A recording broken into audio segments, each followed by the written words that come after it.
মুসলিম বিশ্বে যখনই কোনো সংকট দেখা দিয়েছে তখনই আওয়াজ তুলেছেন তুর্কি প্রেসিডেন্ট রিসেপ তাইয়েপ এরদোয়ান। এবার গাজায় যুদ্ধবিরতির পরও ফিলিস্তিনিদের সমর্থনের জন্য আরব ও মুসলিম দেশগুলোর প্রতি আহ্বান জানিয়েছেন তুরস্কের প্রেসিডেন্ট রিসেপ তাইয়েপ এরদোয়ান। রাজধানী আঙ্কারায় মন্ত্রিসভায় এক বৈঠকে এই আহ্বান জানান তিনি।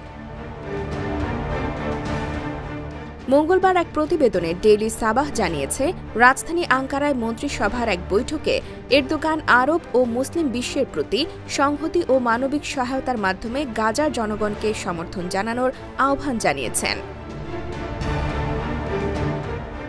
বহুমাত্রিক কূটনৈতিক প্রচেষ্টার মাধ্যমে তুরস্ক সক্রিয়ভাবে যুদ্ধবিরতি চুক্তিতে সহায়তা করেছে উল্লেখ করেন এরদোগান। পাশাপাশি বিশাল চ্যালেঞ্জ সত্ত্বেও ভূমি রক্ষায় ফিলিস্তিনি জনগণের স্থিতিস্থাপকতার জন্য তাদের প্রশংসাও করেছেন তিনি।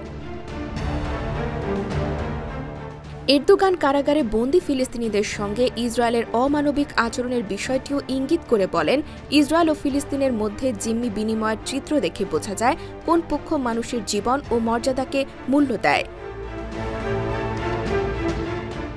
IBTV USA, new York.